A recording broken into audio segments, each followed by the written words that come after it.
tunashukuru Mungu. Jina la Yesu liabudiwe. May God bless you for attending the service today. We cannot take this for granted. You are favored of God in Jesus' name. Nimeangalia jana barabara ya kwenda Western. Nikaona kuna jam hiyo barabara Salga. Hiyo barabara yote. Najua kina Amo na kina Onyango wakienda nyumbani wanabeba kila kitu. Magari yote kila kitu. Sasa ile jam iko huko ni kubwa, but we thank God kwa wale ambao mko around in the service.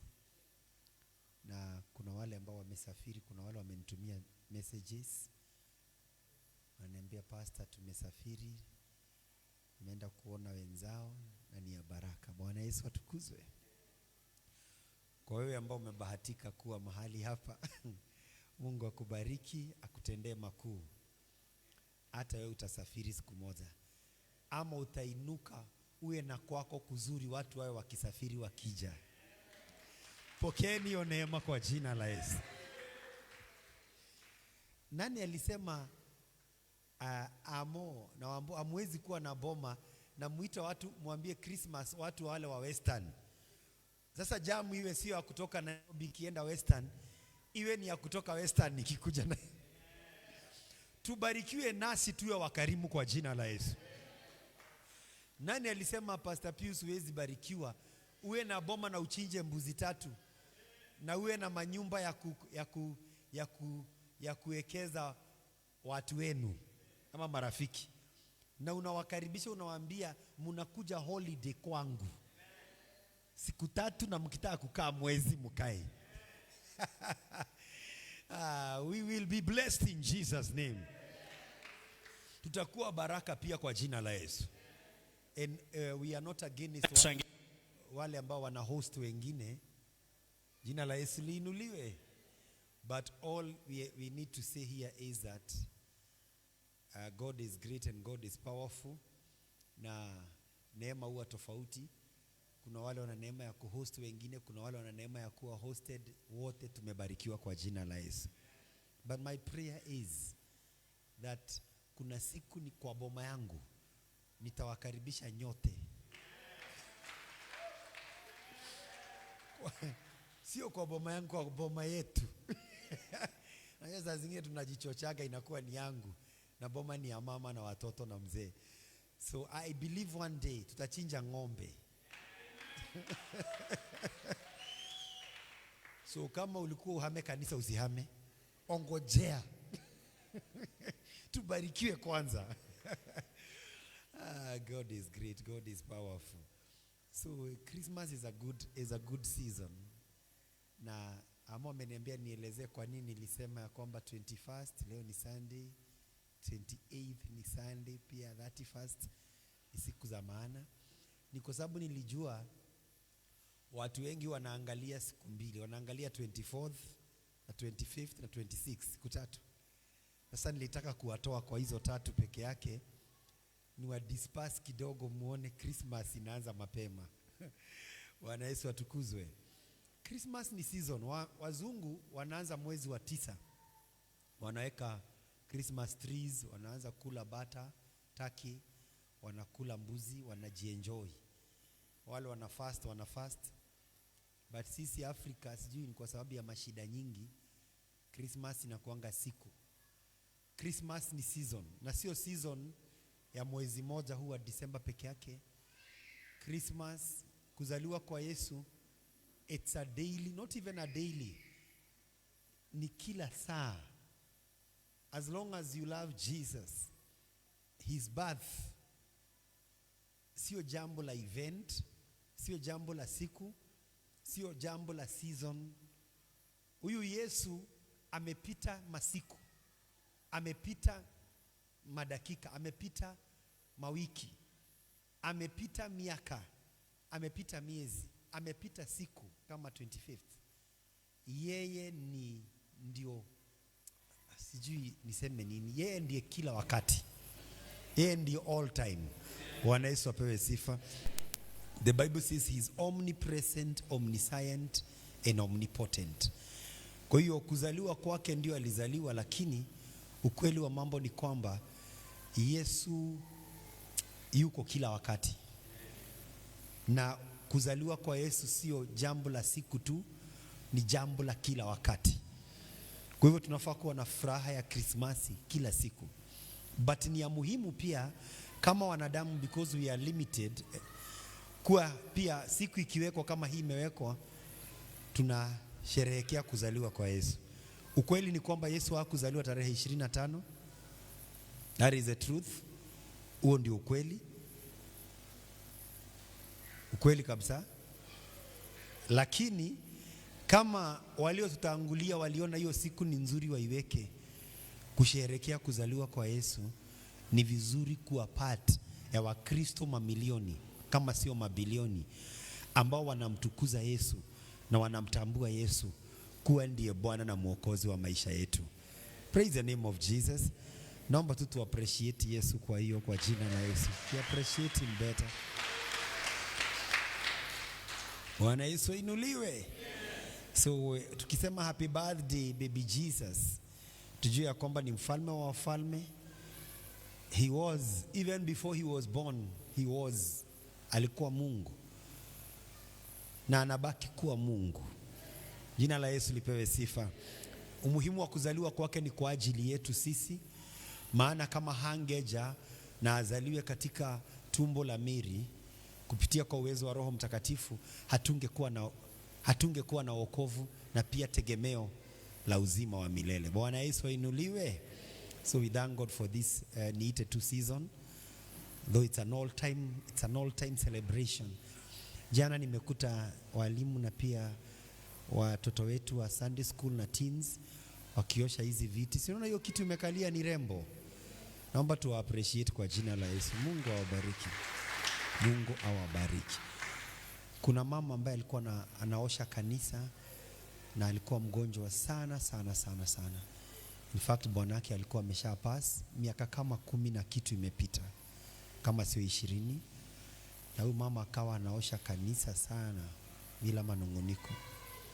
Na ilipofika Januari tarehe 2, nakumbuka mtoto wake mmoja akija kwangu akaniambia nimwandikie recommendation ya kupewa, marks zake hazikuwa nyingi sana, lakini alikuwa naomba basari ya Equity Bank. So alipokuja nilimwandikia barua, nikamwekelea mikono hapa kanisa January 2nd na nikamtuma kwa manager, na alipoenda akapata kibali. Amejifunza, maana wazazi hawangeweza. Amejifunza university, akapata scholarship ya secondary. Alikuwa Lenana High, one of the best national schools in Kenya. Then from there alipoenda university, Equity Bank ikamchukua kama pia one of the tellers, one of the young men ambao wanahesabu pesa kule. Kajilipia school fees. Nasikia sasa amejengea mamake bado ako hai na anasonga mbele. Bwana Yesu atukuzwe. Those are part of the testimonies ambazo huwa tunasahau. Paul mwenye ameabudu hapa, huyo ni mtoto wao, sijui anamuita Anko. Kwa hivyo ni kitu ya ukweli. Siongei kitu ambayo haiko, na nilimtabiria atakuja kuwa bank manager. So kuna sana kujaga akifika Nairobi, anakuja na nitafuta majengo na niambia nimekuja tu kukuambia asante. Maana huyu kijana kabla nioe ndiye alikuwa ananioshea nguo zangu. Sikuwa naoshewa nguo na wasichana, nilikuwa naoshewa na huyo kijana. Na nikamtabiria, nikamwambia, najua walikuwa nanungunika, maana nilikuwa nampa 150. Naosha nguo nyingi, ile pesa ningepata ni 150. Kipita 200. Najua haikuwa inawatosha, maana walikuwa na shida. But hiyo ndio nilikuwa naye. Na nikamwambia, kwa maana umekuwa ukifanya hii kazi, Mungu atakubariki. Atakubariki. So I believe hajaoa bado, lakini before afike miaka kama 40 labda atakuwa manager wa branch. Sasa siku hiyo itakapofika Paul, wewe utaenda tu mwambie nitafutie tu samaki ile kubwa sana, alinunue huko Kisumu. Aleta wapi? Hiyo tusitaki kitu kingine na Mungu atambariki. Bwana Yesu apewe sifa. So God is great and God is powerful. Hiyo ni baraka za season hii ya Christmas.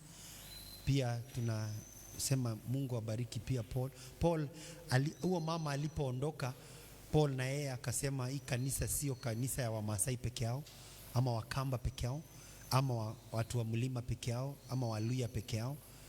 Hii kanisa sio ya hata watu wa Masai peke yao. Akajua hii kanisa pia ina hadi watu wa kutoka Western huko, na amekuwa kiabudu hapa.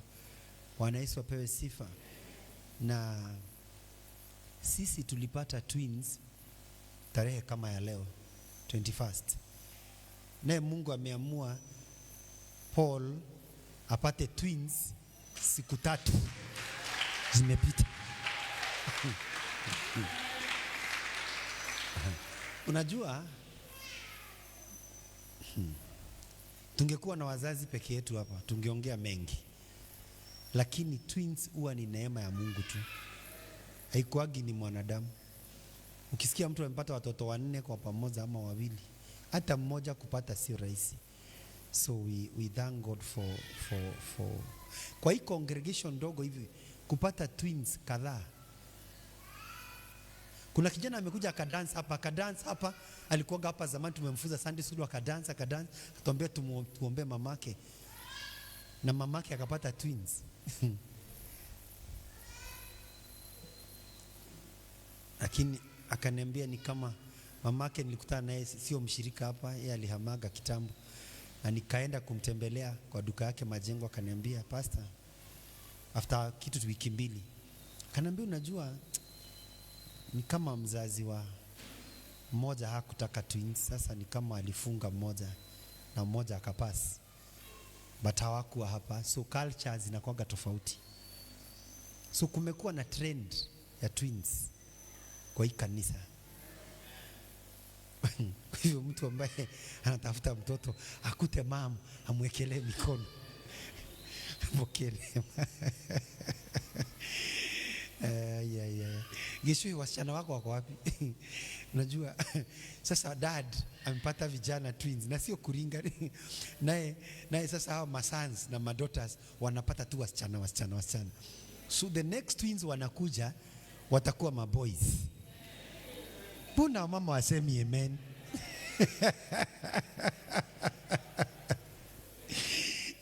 Wasichana wasijaliwe matwins wakose mabwana wako. Oh dear God. We are so happy. We thank God for Mama Lovina. And that lady has never missed giving tithe. Since aingie hii church. Na tithe yake hakujagi nao kwa utu tubasha utu. Atakagi hesabiwe na watu. Ananitumiaga hiyo tithe. Anaitumaga tu. Alafu anaandika dad, hey dad, that is my tithe. So hiyo tithe yake imezaa matunda na tunambarikisha kwa jina la Yesu.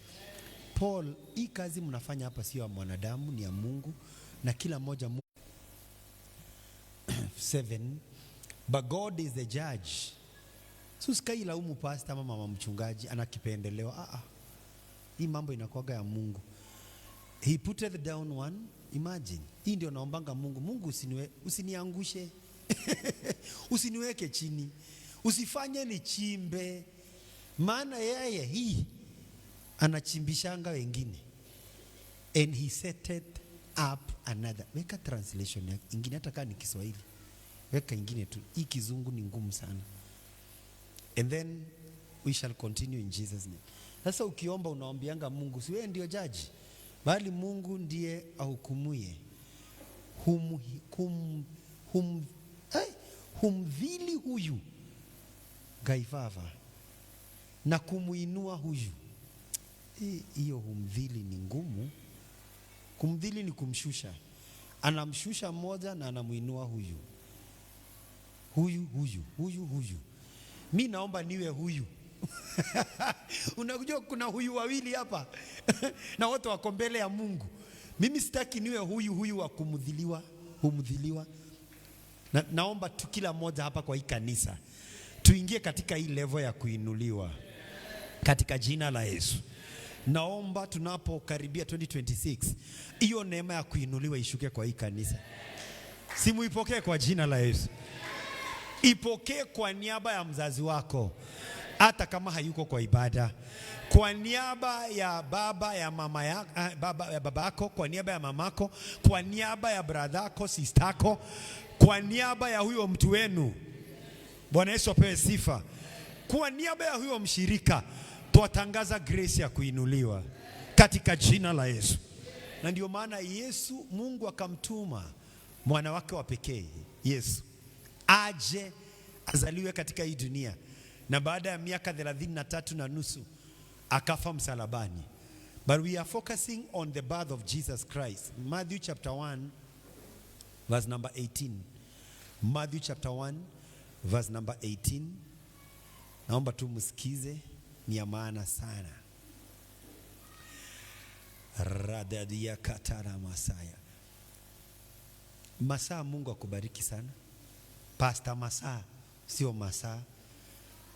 This young man, we are very much proud of him tukiwa na mom, because yeye is a testimony and a witness ya kwamba tulikuwa Bible school na tukasoma na mama akasoma diploma, mimi nikasoma degree, na wao walikuwa pia wanachukua diploma, na kuna classes ambayo tulikuwa pamoja na hawa watoto, though sisi ni baba zao. Na Masaa ni kijana mzuri, kwa maana hadi hata tujaweza kwenda graduation yao pale Bisil, lakini huu mtoto amenipigia simu akaniambia, pastor, nawapenda sana na nitakuja tu one of the Sundays. Tumpigie makofi kwa jina la Yesu. Masaa, msimuone hivi. This young man is a very popular man. Ni vizuri tu niwaambie, nimetembea na yeye kutoka college tukiwa na mom hadi Bisil town. Huyu mtoto alisalimiwa na watu hadi nikashangaa. Kwani Masaa, ulitaka kuingia siasa? Alisalimiwa, yani watu wanasimama tu karibu wampigie saluti. Lakini nilipomuuliza akaniambia, pastor, hujui kitu, babangu ni mheshimiwa, na kuombea neema ukuwe mheshimiwa katika ufalme wa Mungu.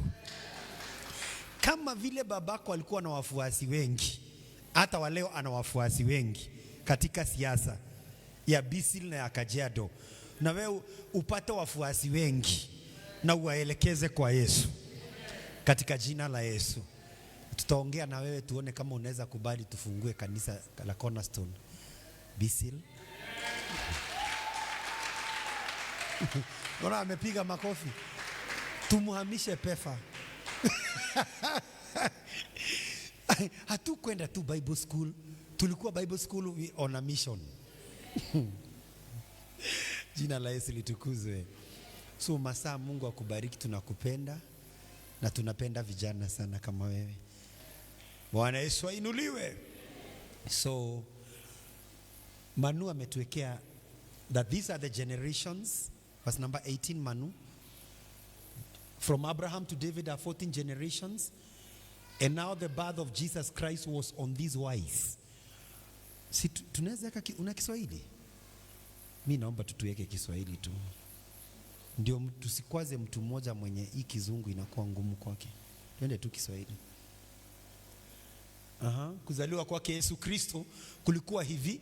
Mariamu mama yake alipokuwa ameposwa na Yusufu, kabla hawajakaribiana, alionekana ana mimba kwa uwezo wa Roho Mtakatifu. Ambia mwenzako, kwa uwezo wa Roho Mtakatifu. Ambia mwenzako, Mariamu aliposwa na Yusufu. Now there was a connection and a right relationship between Mary and Joseph. For this season of Christmas to be, for this very powerful time, kwa hili jambo kubwa sana ambalo lilitendeka wakati kama huu wa Christmas, liwe kuzaliwa kwa Yesu, kulikuwa na kitu kinaitwa a relationship ama a connection between Mariamu na Yusufu. So kwa ufupi, season ya Christmas ni season ya connections. Na hizi connections sio connections za kishetani. Bwana Yesu apewe sifa. Because kuna watu ambao hawaelewagi umuhimu wa Christmas. Some get into immorality, some get into very wicked connections. But ukiangalia kenye kilikuwa kinatendeka wakati kama huu ndio Yesu azaliwe, ni kwamba Bible says Mary was espoused. So alikuwa amechumbiwa. Na hiyo kuchumbiana ilikuwa a godly espousement. Bwana Yesu apewe sifa. Now, Yesu lazima angezaliwa kupitia kwa lineage ya David. Na ndio maana Manu usirudi 17 inatupatia kizazi. Kuanzia kule Genesis tunaona Adam and then Abraham, inakuja hadi tunakuja kwa mwanaume ambaye anaitwa Joseph. Joseph anakuja kuzaliwa katika laini ya David. Na ndio maana Yesu anakuja kuitwa mwana wa Daudi. Katika kutabiri kwa manabii, walikuwa wanatabiri ya kwamba kupitia kwa stem hii ya Jesse, laini ya David, kutazaliwa mkombozi wa ulimwengu. So physically lazima Mungu angeconnect. Sikizeni hapa, mwanaume ambaye ni kijana ambaye hana madhambi, ambaye anamuogopa Mungu, na msichana ambaye anamuogopa Mungu, na wote wawe wametoka katika lineage ya David. Bwana Yesu atukuzwe. For destiny to be birthed in our lives, there has to be right connections. Bwana Yesu ainuliwe. Siongei tu kuhusu connections za ndoa zenye zinaleta watoto. Naongea kuhusu even the birthing of destinies. Ndio mtu apate kazi, Mungu huwa anamconnect, sikizeni, na the right people.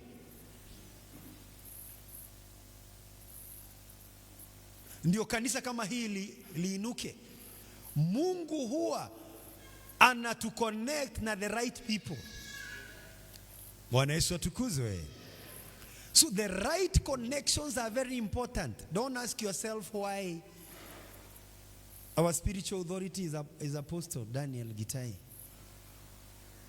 So the connections I'm talking about here, sio connections tu za mambo hii physical, ni connections hadi spiritual. If kuna season watu wanafaa wabarikiwe na wapate watu ambao watawafungulia milango ya 2026, ni season ya Christmas. Bwana Yesu ainuliwe. Naombea Facebook friends wenu, naombea TikTok friends wenu, naombea marafiki ambao utapata hata kama ni mahali kwa barabara, wawe ni destiny connections, the right connections from God. You can imagine Joseph angejikuta anachumbia msichana ambaye lineage yake haiambatani na prophecy. Kuna mission ambayo ingeabort katika destiny ya Joseph. Lakini by the grace of God and by the mercies of God and by the love of God, Joseph alijikuta yule msichana ambaye Mungu amemconnect na yeye ndiye Mungu alitaka. Na ndio maana wakiwa katika kuchumbiana kwa uwezo wa Roho Mtakatifu, Biblia inasema hawajakaribiana. Alionekana ana mimba kwa uwezo wa Roho Mtakatifu. So destiny can never be birthed in our lives without the right connections. I prophesy to you in the name of Jesus. Hallelujah. Mimba ya kazi. Kariba da badaya. Hii inaongea na uzito sasa. Let me just phrase it this way. Manyumba ambayo yanafaa yazaliwe kutoka kwenu, Bwana Yesu apewe sifa, yatakuja kupitia kwa the right connections. Magari yenye mtaendesha katika hii dunia yatazaliwa kupitia kwa the right connections. Bwana Yesu apewe sifa. Kazi zenye mtapata katika hii dunia zitakuja kupitia kwa the right connections. Now, we were praying with mom for something to happen in our lives for the last 2 weeks. And then somebody visited a homestead in Kajiado. And then somebody called me akaniambia, Pasi, si ukuje uongee na mtu fulani juu ya kitu fulani. In fact, kenye huyo mshirika alinipigia akaniambia nije niongee na, ndio hicho tulikuwa tunaongea na mom kwa nyumba. Tell your neighbor the right connections. Within 3 days, nikatuma huyo mtu nikamwambia, go and check for me something. I don't have to tell you this, but I will tell you probably next year. Mom will give you that testimony. Within 3 days, I received a text inaniambia, unatakikana very early in the morning mahali fulani by saa 2. So saa 9 usiku nilikuwa nimeingia basi, ile gari ya inakuwaga ya nani,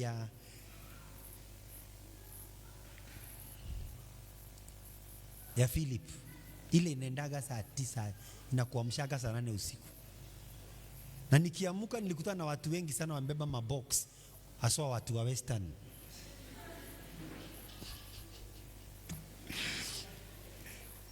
Na ni baraka kutembea, Bwana Yesu atukuzwe.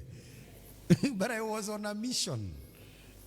And by the time I came back, that mission had already succeeded. The same day. But inakuja na the right connections at the right time. Naombea mtu kwa jina la Yesu. Unayehitaji akueleze jambo ambalo litakusaidia, apatikane na asikue na wivu. Simseme amina mzuri. You know that particular person never gave me even a shilling. That particular guy, he never even called anybody to tell them that I was to go anywhere. The only thing he did was to tell me, what you need is happening somewhere. I pray in the name of Jesus. It might not be somebody from your family. It might be somebody you even don't know. But naomba huyo mtu apatikane katika jina la Yesu. Yekomba hii kanisa ikiwa na maono ya kuwa na kanisa bisil, kuwe na mtu kama ambaye anaweza kuja na awe na mwito ndani yake, na asiabdaktiwe, asihaijakiwe na dini yao. Simseme amen. Tunatangaza kwa jina la Yesu. Yule ambaye unahitaji katika, because Mungu hutumia watu. Si niliwaambia hivyo katika Psalm 17? You will go check on your own.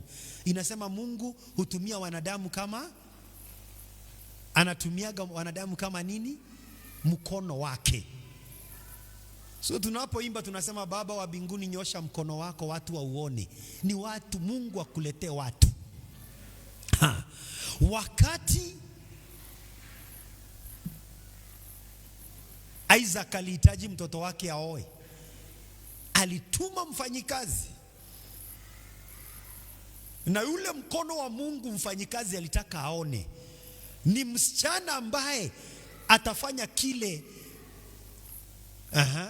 kile kenye huyu mfanyikazi alikuwa ameambiwa na bosi wake, naye bosi wake alikuwa ameambiwa na Mungu. Naomba kwa jina la Yesu. Praise the name of Jesus. Nasema naomba kwa jina la Yesu.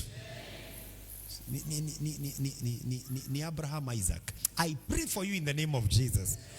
Whoever you need for your next level promotion, apatikane kwa jina la Yesu. Tell your neighbor the right connections. Probably kesho ungeipata twins. Ni vile ulikuja hapa. Kwani ni makanisa mangapi kwa Kajiado? Wewe umesikia kanisa ina congregation kama ina, unasikia eti pastor na twin. Gesho na yeye ndiye anasimamiaga department sijui gani, ni security. Na yeye ana twins, na yeye mwingia anaimba kwa madhabahu twins. Kwanza kama mtu anasimamanga kwa hii madhabahu.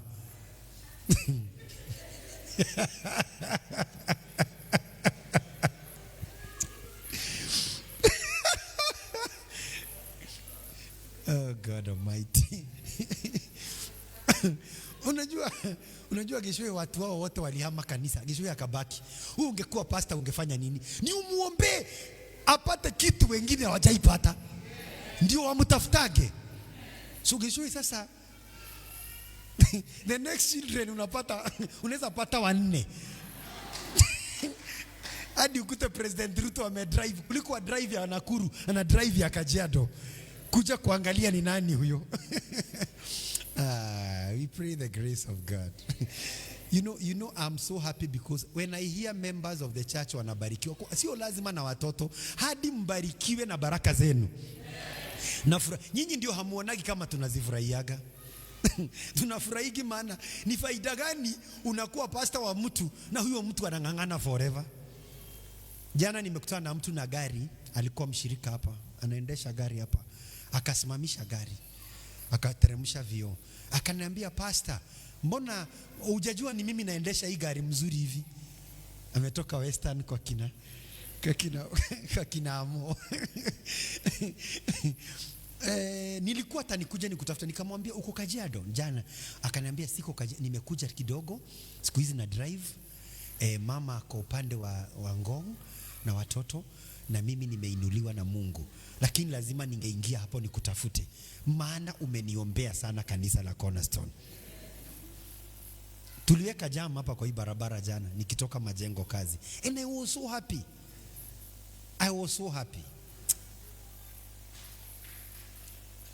Natangaza neema ya baraka, watu wainuke kwa hii kanisa. Katika nobody shall connect with this church na abaki the same. Mary aliconnect tu na Joseph. Hadi wa leo kuna makanisa yanamwabudu. Tuombe Mariamu mama mtakatifu. Siku watu wanaomba kwa jina lake, kumaanisha huu lady ako juu.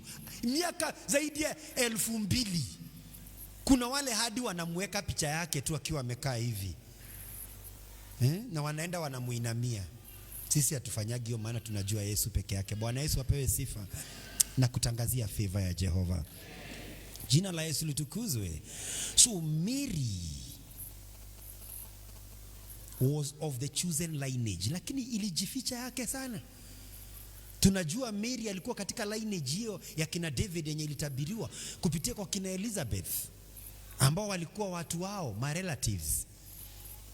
Lakini Joseph tunajua kupitia kwa hii line, direct line ya kina David. But walitabiriwa ya kwamba Yesu atazaliwa kupitia kwa hiyo line. Mazuri ambayo yamenenwa katika taifa la Kenya, na haswa mji wa Kajiado, na wewe uko hapa leo, na yamenenwa yanahanga katika anga ya Kajiado. Na kuna mahali unaondolewa kwa hiyo line ya baraka. Kwa hii neema ya Christmas na kurejesha kwa laini. Amjasikia kile nimesema? Tuna uwezo wa kurejesha watu kwa laini ya baraka wakiwa wametolewa katika ulimwengu wa rohoni. Yeyote yule ulimwengu wake wa rohoni uko confused na anakani kama amewekwa kando ya laini ya baraka, na kurejesha kwa laini ya baraka. Semeni amen. Now the spiritual realm can be manipulated. Mtu ambaye angefaa kuinuka akose kuinuka, mtu ambaye angefaa abarikiwe akose kubarikiwa. Inaitangwa spiritual manipulations. Any spiritual manipulation yenye inaweza tampa na destiny yako, na kurejesha laini kwa jina la Yesu. Nasema na kurejesha laini kwa jina la Yesu. Nataka tuseme kama Wakorino, laini. Mimi na kurejesha kwa laini yako kwa uweza wa neno la Jehova. Praise the name of Jesus.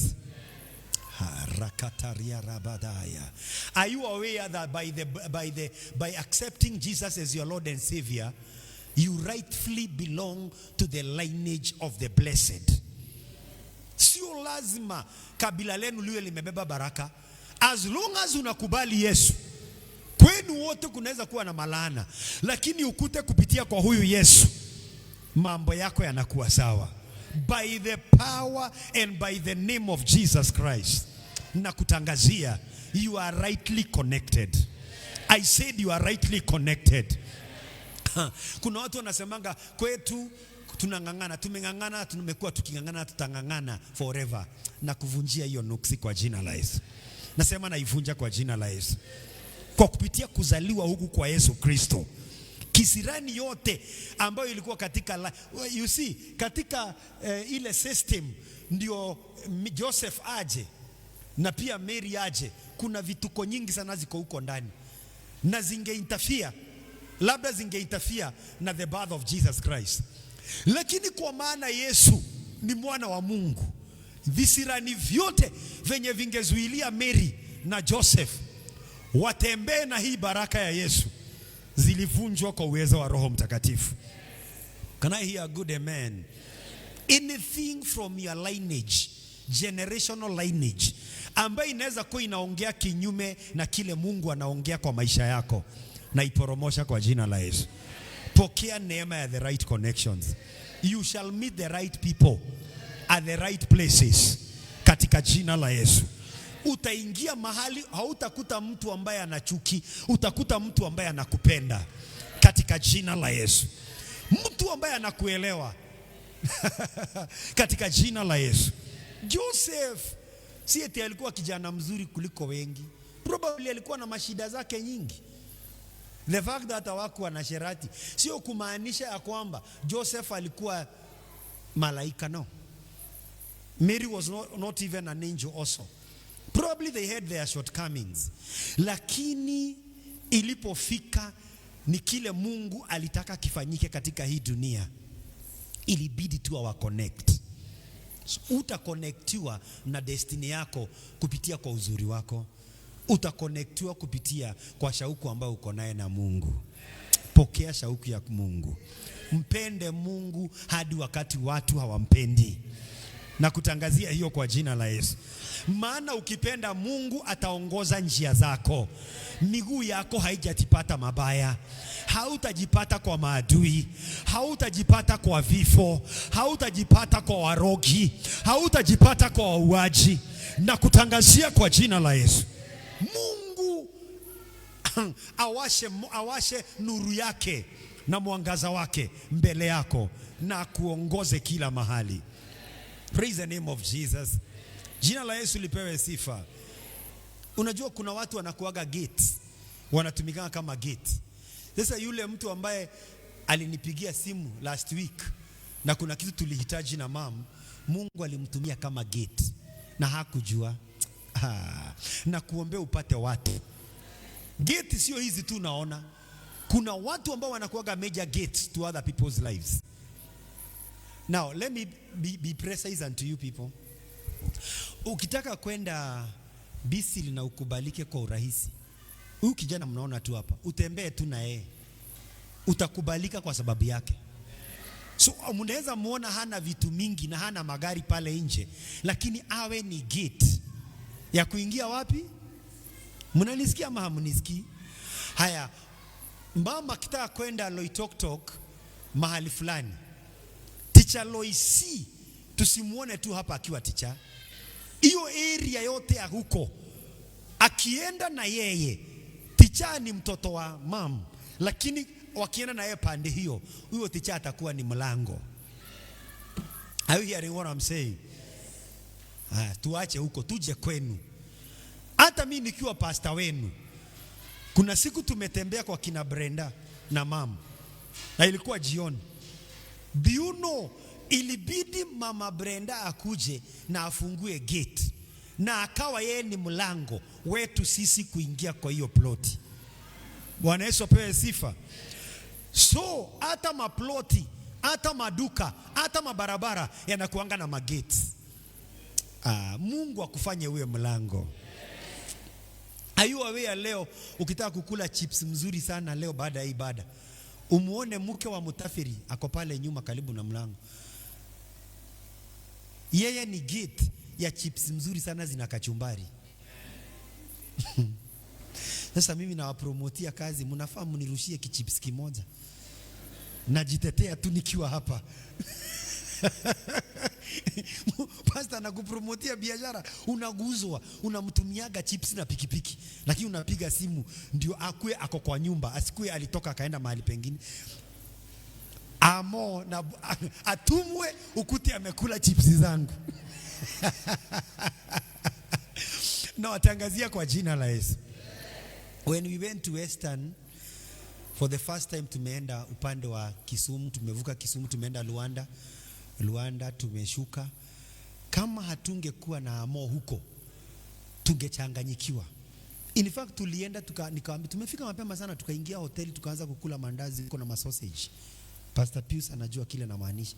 Sisi ni wachungaji, lakini tumefika town hatujui tuende wapi. Na kama Amo hangechukua simu zetu tungejua milango imefungwa.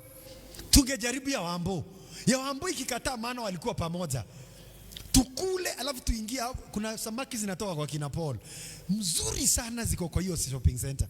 Tungekula nyingi na tubebe tuingie basi ya jioni ena coach hadi Nairobi. Lakini tulipokaa hapo, tulipopiga simu, hata kama walikuwa busy, wakapokea simu zetu, tukajua milango ya kuingia Western imefungu. Praise the name of Jesus. Tulipokaa chini na mam na kina Pastor Pius, hatukukaa kwa wachungaji, kaa mahali kila mtu alikuwa amekaa. Lakini Amo aliposimama kuongea, Amo aliambia wale wachungaji walikuwa wamevaa manguo mazuri ya kutisha, akamwambia hata mtutishe namna gani, sisi hatuwatambui kama yule pastor ako pale. Nataka uone vile watu tufunguliane milango hapa hivi, milango mzuri ya baraka. Na mimi nilikuwa naambia mama, unaona hawajanitambua, ngoja Amo asimame. Akose hata kama babake si ashaenda mbinguni, na hakuna mtu atakaa duniani miaka miangapi. Itafika tu ile itafika kwa neema ya Mungu na watu wataenda, si ndio? Tarumbeta isipopigwa, though hatupendi kwenda. Tunasemanga afadhali ile ya wote ya tarumbeta. Unajua wanaendanga wengi na wanabaki so wenye wataenda wengi watakuwa na furaha juu wanaenda wengi, si ndio? Na wenye watabaki wengi watakuwa na huzuni, lakini wako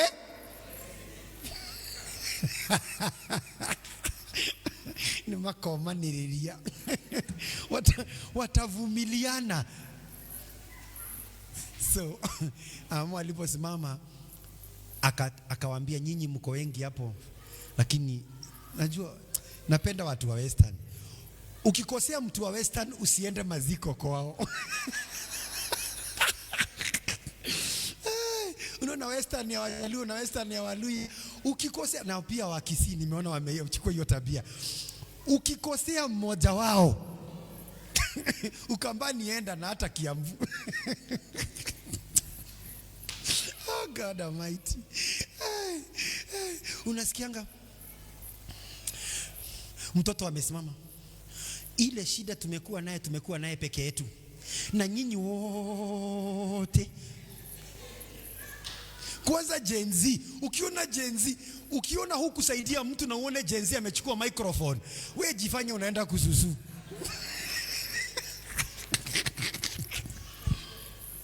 Gen Z hawasamehei na wanaweka kwa mitandao, utaonekana na suti yako na tai na kitambi. So Amo aliposimama akasema, na pastor wangu wako hapa na mam, na hata akasema kuna hata kina Pastor Pius wako hapo, na akasema kwanza alitoa ka testimony kazuri sana. Sasa kile Amo hakujua, baada ya hiyo sherehe kila guka na shosho kabla hata iishe, unajua wao wanachomokaga kabla ya time juu ya mambo ya miaka inatakiwa. Hata sasa tukikaa sana mtaona guka anaweza chomoka tu, ni miaka inataka aka katumbo kapate kakitu ndio mtu aendelee kusonga. So walikuwa na Western wanachomokaga, maana huko chakula ni mingi. So wakichomoka wote walikuwa wanapita mahali tuko, hawako wanaenda pale kwa hema ya wakubwa. Wote walikuwa wanakuja wanatubarikisha. Nikasema kweli Amo anajua. Ndio maana mnabarikiwa kwa jina la Yesu. Bwana Yesu atukuzwe. Ukipata nafasi ya kuheshimisha mtu, muheshimishe. Usikai pata nafasi yoyote ile na uitumie kudharaulisha watu. Bwana Yesu atukuzwe. Are we together in the name of Jesus? Pokeni neema kuwa milango na magate kwa watu wengine kwa jina la Yesu. Whatever somebody else cannot be able to do, na sio lazima ikukost pesa, na unaweza kwa hiyo uweza wako fanya kitu kwa jina la Yesu. Nasema fanya kitu kwa jina la Yesu. Do you know kuna watu ambao Mungu anatumiaga seasons zina delayigi. Seasons za watu zinakuaga na kitu kinaitwa delay. Si ndio? Seasons zinakuaga na delay. Yaani mtu angefaa kuolewa ama kuoa, lakini roho ya delay kaja. Angefaa kujenga ama kununua kitu, roho ya delay inakuja. Nisikizeni tu kwa makini. Mungu hutumia wanadamu kuleta karibu seasons za watu. Yaani mtu angechukua miaka 10 kutajirika, anaweza patana na mtu within 1 year huyo mtu ametajirika hadi watu wanashangaa. Are you hearing what I'm saying right now? There are churches you enter, seasons zako zinakuwa delayed forever. Narudia tena, there are fellowships you enter, you get into, seasons zako zinakuwa delayed forever. Kuna makanisa unaweza ingia, sijasema kanisa moja. Kuna makanisa unaweza ingia as long as wahubiri wana hiyo heart na waombezi. Seasons za mtu angechukua miaka 5 kufika level fulani, unakuta anachukua miezi 5. Naomba hiyo neema ya kuleta seasons za watu karibu kwa jina la Yesu. Kile ambacho lineage yenu inasema utakipata ukiwa na miaka 50, ipate ukiwa na miaka 20. Ipate ukiwa na miaka 10. Simseme amen. Kuzaliwa kwa Yesu kulileta utajiri kwa mtu anaitwa Joseph na Mary. Utajiri ambao wangekaa miaka mingi, Yesu alileta na siku. Biblia inasema mamajuzi walikuja, au hao watu wazuri, right people. Na walipokuja wakaja na nini?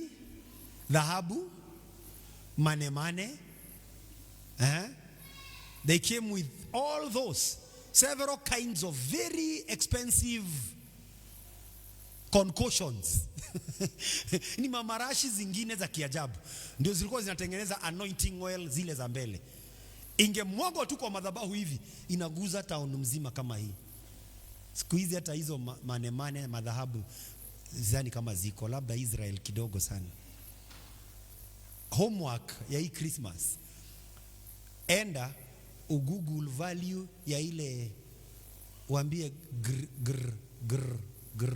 mumutaka grok, G-R-O-K.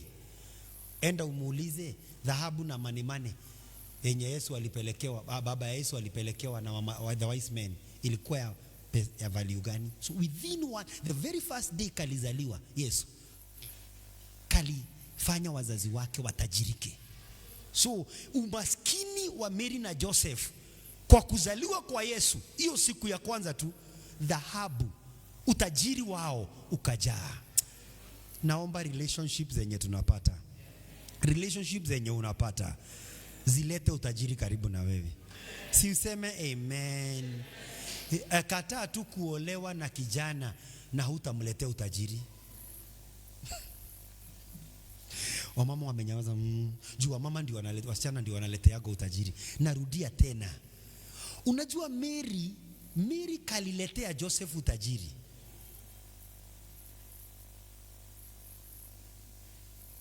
Hiyo ni lesson ya siku nyingine. Joseph alitumika kuletea Mary utajiri. Yesu ndiye aliwatajirisha zaidi.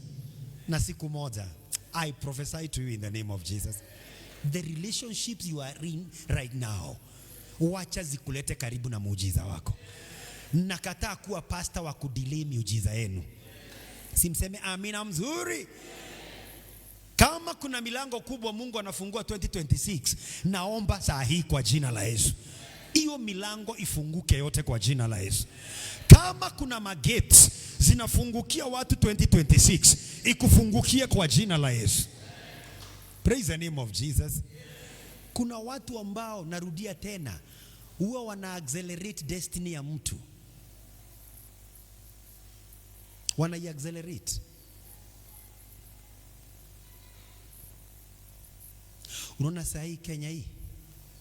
Sahi kuna watu tu wanaweza accelerate towards one term na one term mashinde.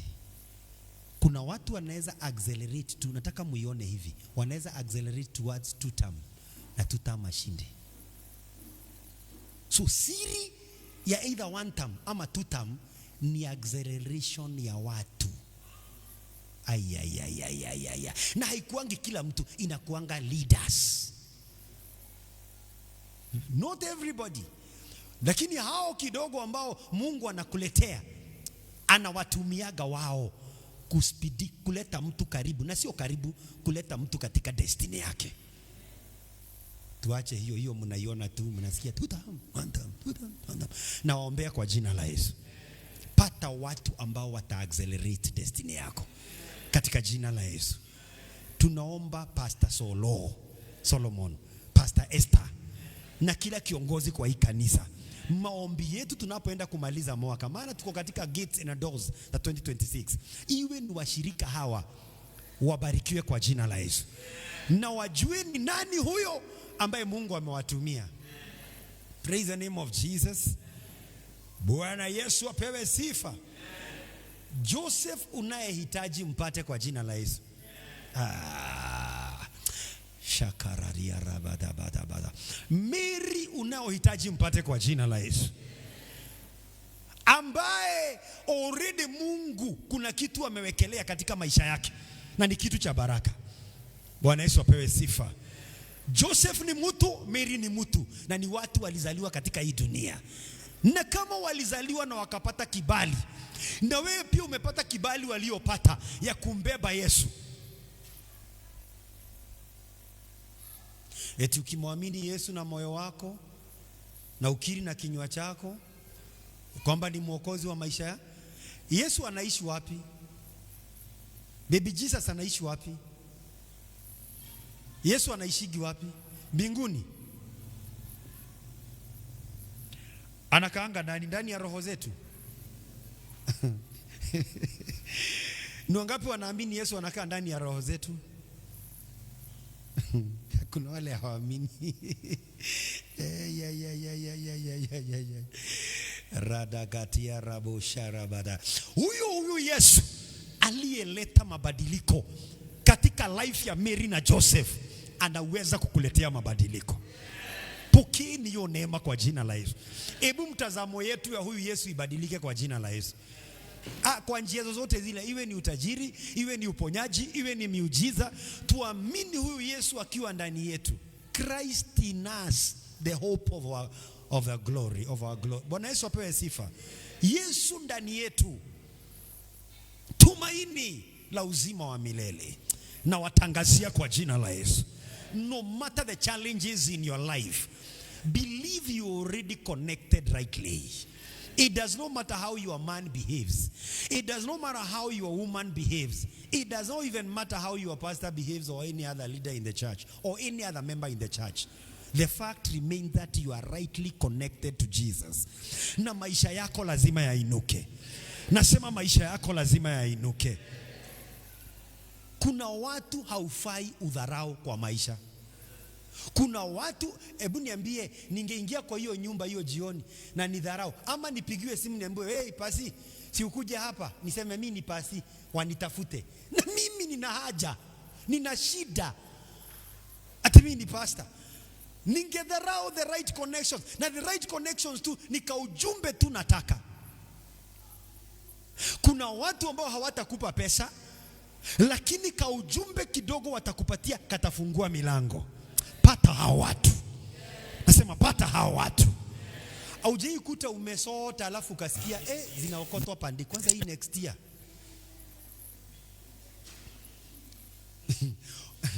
Mbere North. Hello. Fire iko pande hii. Noma iko pande. Halo. Wa Muthende za kopande hii. No wanakimbia wanapanga laini. Juu amesikia ka ujumbe. Anarudi kwa nyumba na mattress na kitanda na nini ingine? Na dhao ngapi? So all you need is watu ambao wako tayari kukuambia hii ndio njia. Na ukikosa watu, pata Roho Mtakatifu. Maana anaweza fanya kazi zaidi ya wanadamu. Praise the name of Jesus. Kuna mtu anasema huwezi amini wanadamu watakutupanisha. Na kama wanadamu hawaaminiki, basi si muamini Roho Mtakatifu.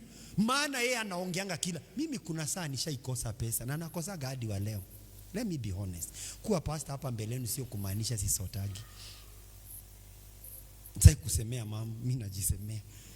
Na unajua nikisota lazima pia mama. Kuna siku na drive gari nimeweka tu mafuta ya 200 na sio kitambo, sijui kama ni mwaka. Nikasikia pita hii njia ya town. Pita pale kwa ukisalimia huyu mtafiri amekuja. Leo nikaa mna neema mtafiri. Nilipita hapo nikasimama kumsalimia. Kutoka hapo nikasikia usigeuze gari. Na unaangalia kwa nini hakuja kwa ibada. Yaani nimetii tu ka sauti tu. Kumbe ni ya Roho. Kupanda nikakutana na mtu akasimamisha gari. Zika tulikuwa na mama. Akaniambia pasi, hata nilikuwa kuna kitu niko na hayuko kwa ibada leo. Kuna kitu nilikuwa nayo hapa, nilikuwa nauliza nikupatie ama nisikupatie. Lakini kwa maana umepita hii njia na sijafika kwa duka, pastor shika. Kwanza imefinywa hivi na sio 50. Ni several thousands. Naye wakati aliniambia hivyo, nilikunjua mkono kabisa. Alafu nasema, weka na kama una zingine kwa mfuko toa tu. You know, kuna vitu ambavyo unajuanga ni Mungu baada ya kuona mambo yakitendeka. Natangaza kwa jina la Yesu. Ukisikia sauti inakwambia amuka. Siku nyingine nimesota, nikasikia toka tu, ni kitambo. Enda ukaombe bush. Sina hata shilingi. Sadaka mlikuwa mnatoa shilingi 400. Haitoshi chochote. Tembea hivi. Alafu nikiwa bush huko nikasikia usipite hii ni bush. Siku hizo kuko kumejengwa ni kitambo kidogo. Nikasikia pita njia fulani. Niwaambie kile niliokota. Sikia mama anasema sisemi. Niliokota pesa ingeni sustain. Sasa ningekaa Mungu wewe niombe nikaombe huko na washirika wamejaa kanisa huko, naenda kukutana na mambuzi za Wamasai. Kumbi kuna mtu alienda akaangusha nini, lakini hakukuwa na kitambulisho ya mtu. Na ukiokota kitu ya mtu na ina kitambulisho, mrudishie. Sema hata pastor aliokota na najua watu wanakuaga wezi sana. Hata abudu apate kibeti ya mtu apite nao, hapana. So ningepata namba ningepiga na nimwambie ndio hii, lakini ndani yangu niombe sianirudishie tu mkono tu, sianirudishie. Na watu wengi mtu anaokota kitu yako anakuletea, urudishi mkono. Akiokota mrudishie. Mama P, kama huyu kijana huku mrudishia kitu, ukipata mtumie hata kama ni 200. Kama mlichukua namba. Inakuanga hivyo. Bwana Yesu apewe sifa. Ndio next time usipoteze zaidi. Bwana Yesu ainuliwe. So we pray in the name of Jesus. Now God will connect you. Are you aware, kwa miaka mingi hatujafanya mkutano kama ule tulifanya this year? Si ni kweli? Kulikuwa na watu kama hawa wako leo times karibu 100. Over 500, karibu watu wakae mpaka nje. Magari zilipakiwa huku mpaka kwa barabara. Inaitangwa mega resorts. Kuna mtu una connect na yeye, unaanza kupata kitu kinaitwa mega resorts. Naombea watu wa hii kanisa kwa jina la Yesu. Praise the name of Jesus.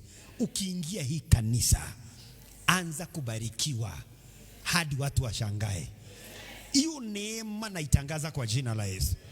John 15 verse number 7. John 15 verse number 7. Verse number 5. Go to verse number 5. John 15. Itangwa Grace ya Mega Resorts. Ndio nasikia ni kisiringi.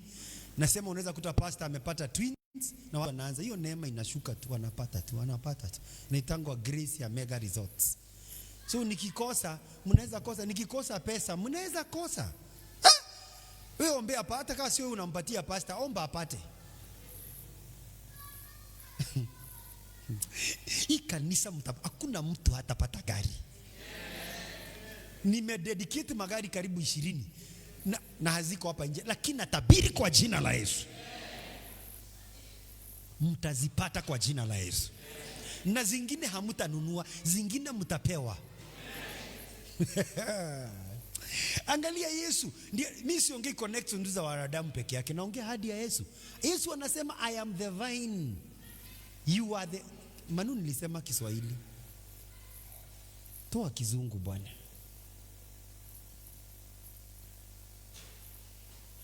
Na vile leo watu wa media na praise team tumekuwa pamoja. Unajua kuna saa tukuagi pamoja. Tuko pamoja kwa social media. Wacha nitengeneze, si ndio? Tunakuaga pamoja kila wakati.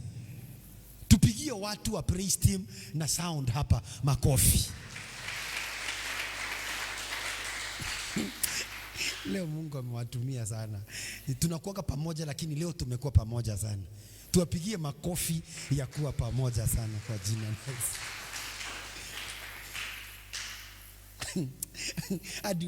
Hadi kuna saa nasimamaka kwa hii madhabahu nasikia karibu niulize my team members, are you for me or you are against me? Unajua afadhali niseme leo mmefanya kazi mzuri. Wakati watu wamefanya kazi mbaya, pastor hawaambiangi saa hizo. Anawaambianga wakati wamefanya kazi mzuri ndio isikue ni rebuke. Sasa leo juu umefanya kazi mzuri, leo unajua kuna ile scripture inasema those who are against me. Kuna saa tunaweza abudu tukiwa pande hii, tusifu, tusikie ni kama wale mko hapa mko kinyume na sisi, lakini leo mmekuwa na sisi. Mungu awabariki. Manuno na leo mmekuwa na sisi, Pastor Pius mmekuwa na sisi, na mnakuaga na sisi kwa jina la Yesu. Mimi ni mzabibu na mtu asikasirike juu ya hiyo. Hii Christmas tusiharibiane hewa. Mtu azinikasirikie. Mtu asikasirikie kwa yani dad, hii ndio ujumbe alikuwa anatuambia leo ni siku special. Hapana. Nina nia nzuri, sina nia mbaya. Yesu anasema mimi ni mzabibu, nyinyi ni matawi. Akae ndani yangu nami ndani yake. Huyo semeni vizuri, huyo na waombea kwa jina la Yesu. Kanisa la Cornerstone lizae sana. Kai, sio kuzaa watoto, liwe na increase ya washirika. Na hata kupata watoto si ni baraka. Na waombea biashara zenu zizae sana. Sio mimi nasema, ni maandiko inasema. Saa hii kuna roho iko hii Kenya. Roho ya watoto wangapi? Mtu anarudisha babake na mamake. Hebu angalieni statistics za wale walifanya KIPSEA. Wazazi walikataa kupata watoto. Kwani mnafikiria Mungu, mnafikiria nyinyi ndio mnapatianaga utajiri? Ni Mungu. Tuko hai sisi. Wazazi wangu mimi walituleta duniani tukiwa 6. Na tuko sawa, tumebarikiwa.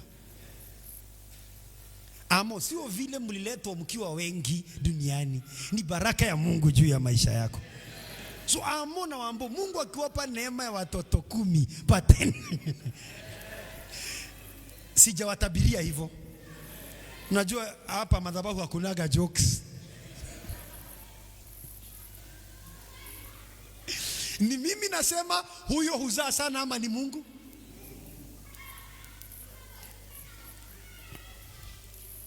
Tunaomba washirika wajae hii kanisa. Tunaomba customer wajae kwa biashara zenu. Can I hear good amen? Tunaomba magari yazaane kwa boma zenu. Kama mna mifugo izaane sana. Can I hear good amen? Biashara mnazofanya sokoni ziwe na multiplication. Hiyo ndio inaitwa kuzaana sana. Katika jina la Yesu. Maduka yenu yazaane sana. Watoto wenu wawe werevu hadi resorts. Ziwe ni resorts za kuzaana sana. Zinaitangwa EE1, EE2. Zijae katika hizo makaratasi. Natangaza hiyo neema kwa jina la Yesu. Maana pasipo mimi nyinyi hamuwezi kufanya. Ni ile wimbo yetu hapa ya Kibali. Hatuwezi, tunashindwa, si ndio? Pasipo Mungu hatuwezi, Natangaza kwa jina la Yesu. Mazao zaidi. Much fruit. Grace, neema ya much fruit naitangaza. Tunapoingia 2026, hizo boma zenu zijae matunda mengi. Katika jina la Yesu. Watoto wenu wawe wa faida na wa baraka. Na wapendeze kama matunda mengi. Can I hear God amen? Right connections. Number 2. Matthew chapter 2 verse number 1. Matthew 2 verse number 1. By 12:30 we are through. Matthew 2 verse number 1. Maridia rabada kataya. The Bible says, Yesu alipozaliwa katika Bethlehemu ya Uyahudi zamani za mfalme Herode, tazama majuzi wa mashariki walifika Yerusalemu wakisema, wachia hapo. Kwa nini ni zamani? Yesu anazaliwa zamani za mfalme Herode. Kwa nini ni zamani za mfalme Herode? Ni aina ya shetani, amejaa maroho chafu za kuua. Na ndiye anakuja kutuma mamajuzi hawa awaambie, endeni mchunguze mahali amezaliwa nije ni muabudu. Kumbe anataka aje auwe Yesu. Huyu ni muuaji. Huyu ni muuaji. Huyu ni mzee, ni kiongozi ambaye amejaa maroho chafu ya shetani. Nani alifanya mfalme Herode atawale? Na maandiko inasema sio Herode angefaa kuwa kitawala. Genesis 25:23. 25:23. Genesis 25:23. Naongea kuhusu kuzaliwa hapa. 25:23. Genesis 25:23 inasema, guy, Kiswahili hakuna manu. Bwana akamwambia, mataifa mawili yako tumboni mwako. Hiyo kuzani nasema. Na makabila mawili ya watu watafarakana tangu tumboni mwako. Kabila moja litakuwa hodari kuliko la pili, na mkubwa atamtumikia mdogo. So Herod ametoka kwa huyo mkubwa ambaye ni Esau. Herod lineage yake ni ya Esau. Lakini already sahi hiyo lineage ya Esau ndio inatawala katika ulimwengu huo wakati Yesu anazaliwa. Yesu anazaliwa kupitia the good lineage ya Jacob, na ndio inakuja inakuja hadi kwa David. Na Yesu amezaliwa sasa, ni kama kuna mambo yaligeuzwa, na ikawa wale ambao hawakubarikiwa kuwa watawala ndio wanatawala. Wale ambao walibarikiwa hawatawali. That is exactly what was happening. Mwenye alibarikiwa atakuwa hodari. Sio hodari, wanajificha. Watoto wanazaliwa wanafichwa katika hori la wanafichwa. When Jesus came down, when he landed, when there was trouble. Kwa nini azaliwe na kuwe na trouble atorokee Afrika? Ni kwa sababu ya huyo Herode. Herode amechukua nafasi ya kutawala yenye hangefaa. Kizazi ambacho kinafaa kitawale ni kizazi cha Israel, cha Yakobo, lakini kimegeuziwa. Na watangazia kwa jina la Yesu, hii season ya Christmas. Na ndio maana Yesu, Herode aliogopa nafasi yake inakuja ichukuliwe na huyo Yesu ambaye amezaliwa na Mary na Joseph. Maana amezaliwa katika lineage yenye itangaziwa ndio itakuwa tawala. Yesu alikuja kupinduanisha mambo. Kenye adui aligeuza na ikawa maherode wa Esau ndio wanatawala. Bwana Yesu apewe sifa. Yesu ambaye ni wa Israeli, Yesu ambaye ni wa Yakobo amezaliwa, na ndio maana wafalme wanaogopa na wanatumana watoto wauliwe. Natangaza kwa jina la Yesu, aliyegeuza mamlaka yenu anashuka chini kwa jina la Yesu. Aliyegeuza dominion ambaye Mungu ametupatia anashuka chini kwa jina la Yesu.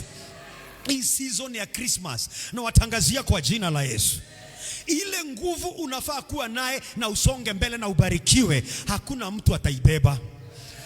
Mamlaka yako ni mamlaka yako, utawala wako ni utawala wako. Can I hear a good amen? Chochote kile kimegeuza nafasi yako na ikabaki uko chini, nacho hicho ndio kinatawala kuanzia kwenu kizazi na kizazi. Natangaza kwa jina la Yesu, huyu Yesu aliyezaliwa arejeshe utawala na mamlaka yenu kwa jina la Yesu. Praise the name of Jesus. Herode muuaji hata tawala.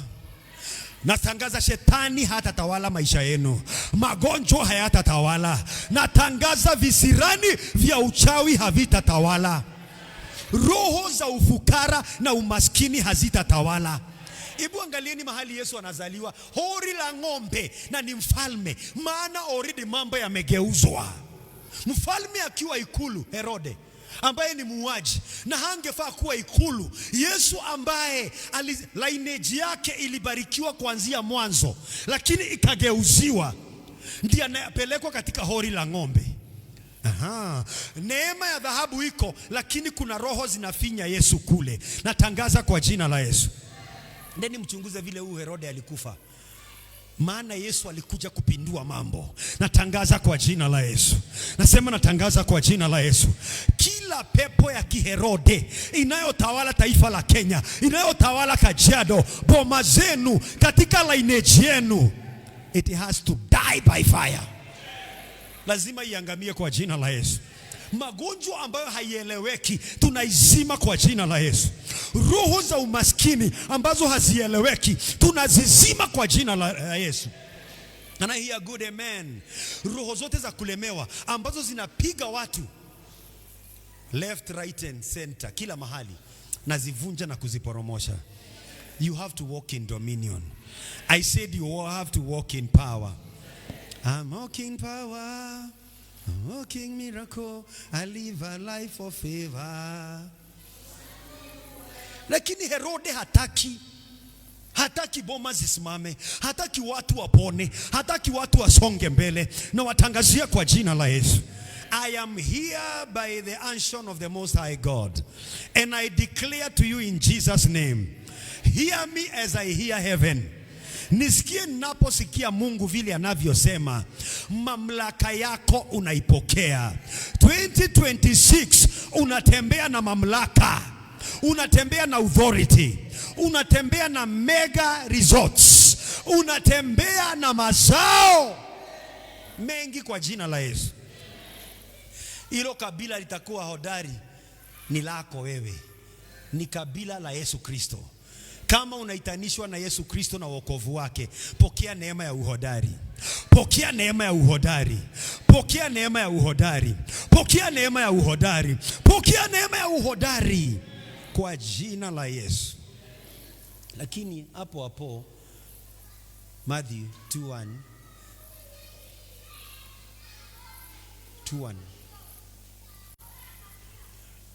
inasema, alipozaliwa katika Bethlehemu ya Uyahudi zamani za mfalme Herode. Tazama mamajuzi. Hata kama Herode yako kuna mamajuzi. Bwana Yesu apewe sifa. No matter what the enemy may try to do to your life this season, next year or any other time, jua Mungu lazima akutumie watu ambao wana faida.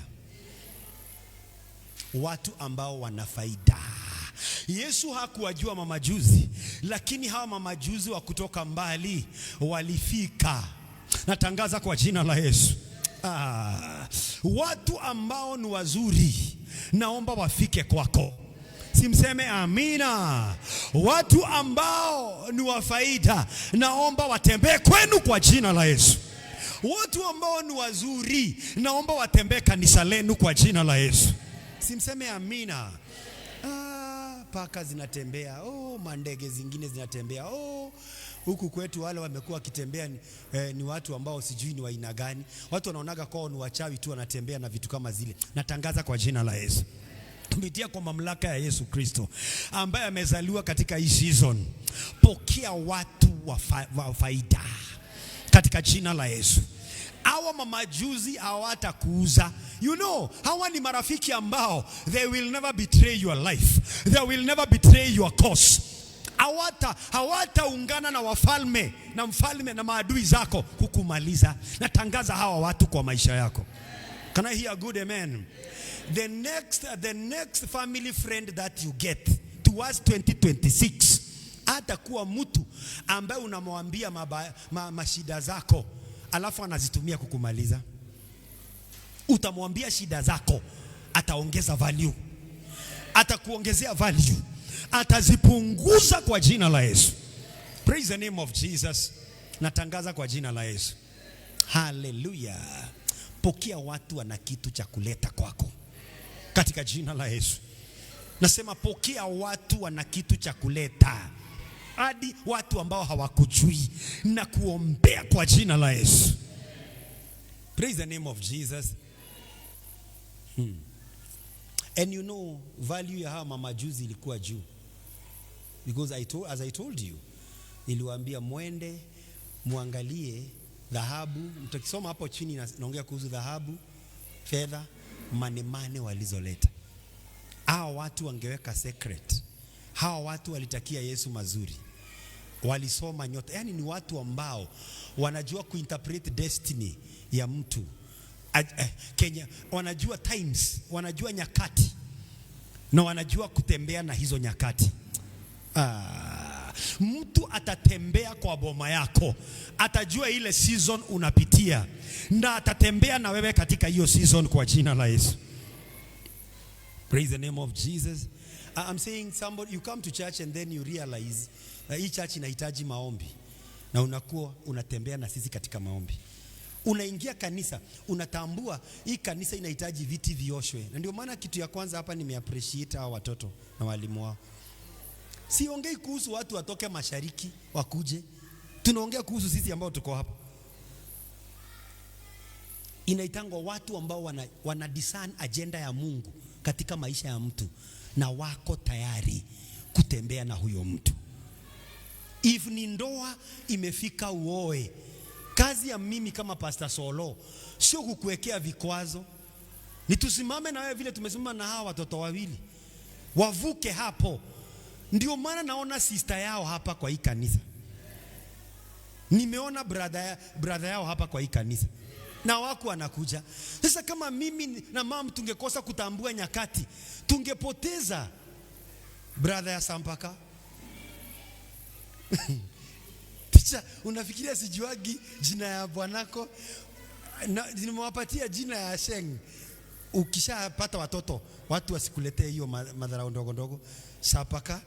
Lakini sasa juu bado ni Sampaka. Wanajua unaitangwa Sampaka. Brother yako anaitwaje? Hiyo jina ingine? Jina yake utani? Anaga. So nimeshukuru kumuona church. And when even I see your sister here, I'm so grateful. So lazima tujue unafaa ufanye nini kwa mtu mwingine. Nafasi yako ni gani? Bwana Yesu apewe sifa. Ndio uwe mtu wa value. Sio lazima umpe pesa. Hao watoto wasio pesa tumewapatia. Wengi hapa ukiangalia hata huyu Amo juzi ametupeleka kwa testimony, tukaangalia hivi wakiwa na bibi yake tukastuka. Testimony hiyo sitaki kuongea, maana sifai kutolea watu testimony. Watu wasione tu Amo anasimama hapa anaomba wakiwa na waambo. Hawa ni mamilionea. Hii madhabahu hatuchezi hapa. Kenye tunahubiri ndio inawaka kwa life ya watu katika jina la Yesu. Rabada kataya mariko toroposhaya rabianta na masia ramashaya koreke tererianta na masaya. Mungu awa connect na watu wenye value. Na Mungu ayu-connect na watu wenye wako value. Usisahau pastor wako. Juu inawezekana mimi nakuombea ndio wewe uconnect na watu wenye value, na mimi hakuna mtu yule value niko naye ni ya spiritual. Tuwaletee meeting hapa ya 10,000 sita na apostle next year. Mubarikiwe tena zaidi. Unajua hii kazi yetu inakuwaga ni kazi ya Mungu, haina mzigo. Sasa siku moja, so whenever God connects you with men of value, remember your church. Usisahau mahali baraka niyo neema imetangazwa katika jina la Yesu Kristo. Mimi niliexpect hii kikapu sio iletewe pastor, niliexpect sio Eastmart tu pale juu tunaonekana ndio mnaangusha maunga. Niliexpect hii kikapu ya Shelmid sio ya mam na sio ya mam. Hii ndio tunaweza jivunia 24th na 25th tukipatiana unga kama 10 hivyo za ngano. So kama una mbili, kuja tu hapa tuonyeshe mtu, ingia kwa ofisi, weka hiyo hapo, hatutapeleka kwa nyumba yetu. Ile anatoanga Eastmart, hii mwaka stoi Eastmart, hata hii ni kanisa naitoa hapa. Praise the name of Jesus. Ni ya muhimu. Ukikula kilo 3 ya nyama, hata kama ni kuota, kuja weka hapa, na usilete nyama hapa, paka zimejaa huku. Hata panya niliona.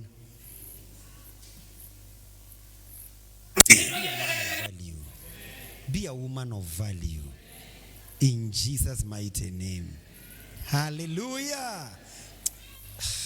Kuna watu hawaelewagi agenda ya Mungu kwa. Are you aware? Kama hatungeelewa agenda ya Mungu kwa Manu, huyu Manu angekuwa amekaa tu chini kanisa. Mwalimu wake anakuja anaangalia hivi, anaona hakuna faida ya huyu mtoto. Leo hii babake na mamake wako ndani ya kanisa. Na one of the things Manu hajui yenye imeleta babake na mamake kwa hii kanisa, na wanafurahia hata leo, na wametoka mbali sana, kilomita nyingi sana ndio waingie kwa ibada, ni kwa sababu kuna pastor ambao wameona value ya huyu mtoto katika nyumba ya Mungu. Eti ya kwamba wakikosa Manu hawaendi kumtafuta na huko majengo kwa dhambi, labda wakuje around kanisa, either anachokora wifi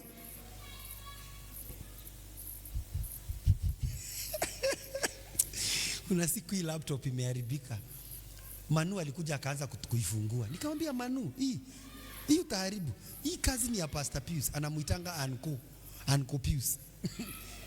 Manu ananiambia, dad, nika kitu kamekwama hapa. Nikamwambia sasa si itaharibika zaidi. Ananiambia hapana. Sasa nikaangalia nikaona huu ni kama jenga wangu.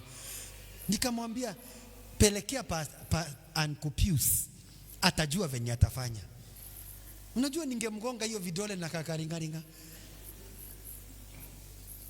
inua start. Aende ambie Kish na Asha washikane waseme Pastor Solo anaringa. Tunaona value yako, tunakuvumilia, na wewe utashaini. Na wewe siku unainuka usiringe. Timanu kuja takuwa tunakulipa 200, Cornerstone ulipagwi kitu, sikulipi. Tena sihubiri hapa nilipe washirika. Na hubiri hapa mpokee neema. Na mpokee, you know. Kish, baba Manu ako hapa. Ile experience Manu amepata hapa, ungemulipia college, ungelipa pesa mingi, ungekuwa umejenga hiyo boma mzuri umejenga. I'm telling you the truth. Gift ya Mungu haiwezi uzika, haiwezi lipika. Ndio maana pastor, hata tukienda Bible school, kenye Mungu ameweka ndani yako, hakiwezi hata uwezi kilipia. Hakuna pesa inaweza lipia kile kiko ndani ya mtu, ama mtu akilipie. Naombea kwa jina la Yesu, Mungu awainue katika jina la Yesu. Upate the right connections, utembee na mamlaka ya Jehova hii season, na upate pia men and women of value. Naombea kila mama ambaye ameolewa hapa, you are a woman of value. Natangaza you are a woman of value. Bwanako akikaa hivi akufikiria akiwa na huku hivi na huku mtaani, atakuwa anasema nilipata bibi. Huyu mama ana value. Hadi wakati umekosea, ataona makosa yako 3, akumbuke mazuri 7 na aseme Mungu bariki huyo mama. Ni mama ana value. Katika jina la Yesu. Tunaombea wanaume wote ambao wako ndani ya kanisa. Mke wako akiwa kwa boma ama akiwa nje, akiwa kwa kazi mahali nje ya boma, atakuwa na kuwaza hivi. Hata kama unajua watu wanakoseaga kama vile Joseph alikuwa anakosea Mary, ama Mary anamkosea Joseph, lakini bado huyo mama ataona baba ni baba wa value. Kuna mazuri kwa huyu mzee. Naitangaza kwa wanaume wote. Naitangaza kwa wanaume wote.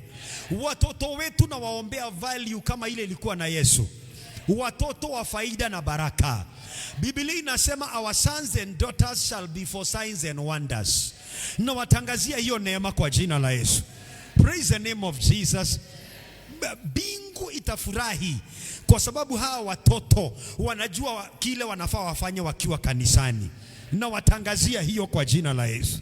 Praise the name of Jesus.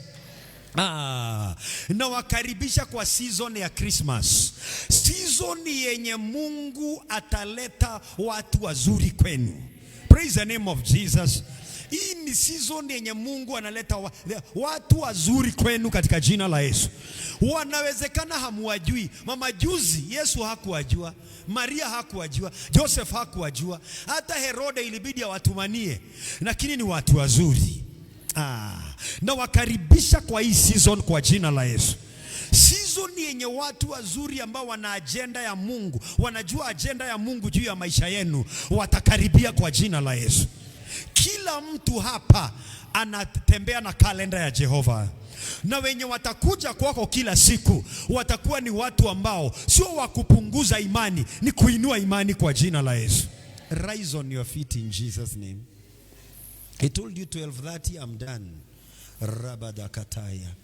Sharabadia. Praise team, just come in front. Praise team, just come in front. Jehovah is worthy. In the next 5 minutes, I'm giving you announcements, Amo. Then we shall wind up. To do a Christmas song here. It's already 12:35. By 12:40 we are done. In Jesus' mighty name. But even as we do that, would you just lift up one hand to the Lord? Kwa niaba yako, kwa niaba ya familia yako, kwa niaba ya kila moja, as we wish you Merry Christmas, na waombea hii Christmas iwe ya right connections. As you inch closer and closer to 2026, may you get the right people. I'm so proud of Apostle Daniel Gitahi and Reverend Leah. I'm so proud of them. They pray for us, they love us. Tuambia mwaka unaokuja kwa neema ya Mungu wanaweza leta tent hapa kulingana na kama mnawataka. Unajua mnaweza kuwa hapa na muwe hamuwakaribishi, lakini mimi na mama tunawakaribisha. Lazima matendo yenu, bidii yenu, hata giving yenu, kwa sababu hizo ni tent. Over 10,000 seater. You've never done that. Na tutaombea watu wengi waokoke. Last year wametusaidia hapa. Watu wakaokoka over 230. Na wako kwa hii kanisa na wengine kwa makanisa mengine. Tunatangaza marafiki kama wale katika jina la Yesu. Hao ni wetu wa kikanisa. Tunaomba katika biashara mpate marafiki kama wale. Boma zenu family mpate good family friends. Can I hear good amen? Watoto wenu wakiwa shule wapate the right connections. Mtoto wako hatapata a lesbian friend. Si useme amen. Mtoto from the bottom